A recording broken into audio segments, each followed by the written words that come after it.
Morning morning ঘুম থেকে উঠেই একটু আনহেলদি ফুড খাওয়া যাক, তারপরে healthy food is beetroot juice. তারপরে আমি একটু খেয়ে নিলাম, আবারও আমার খিদে পেয়ে গেছিলো বেলার দিকে। তো ডিম টোস্ট খেয়েছি, কাইন্ড অফ ডিম টোস্ট নয়, ব্রেডের ভেতরে ডিমটাকে জাস্ট পুডিং করা। তারপরে একটু রেঁধে নিলাম পাবদা মাছের কারি। আর তারপরেই আমার বোন করেছিল হচ্ছে কি এগ ডেভিল। দুপুরের লাঞ্চ ছিল আজকে এগ ডেভিল। পাবদা মাছটা রান্না করেও আমি খাইনি, রাতের ডিনারে দেওয়া হয়েছিল, কিন্তু আমি ডিনারে সেটাও খাইনি।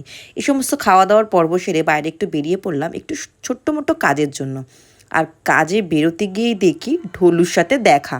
তো ঢোলুর সাথে দেখা হয়েই গেল। আর বাড়িতে ফিরে একাদশীর দিন যেইটুকু সাবু বেঁচেছিল সেইটুকু সাবু দিয়ে হালকা ফুলকা নিজের টেস্টের মতন একটা খিচুড়ি বানিয়ে নিয়েছিলাম, আর তার সাথে খেয়ে নিয়েছিলাম খেজুর। আর সেই সমস্ত শেষে গলাটা খুব খুসখুস করছিল, তাই একটু খেয়ে নিলাম গরম গরম স্যুপ। আর একাদশীর বেঁচেছিল একটু টক দই, সরি টক দই না মিষ্টি দই, একটু মিষ্টি দই আর বোঁদে।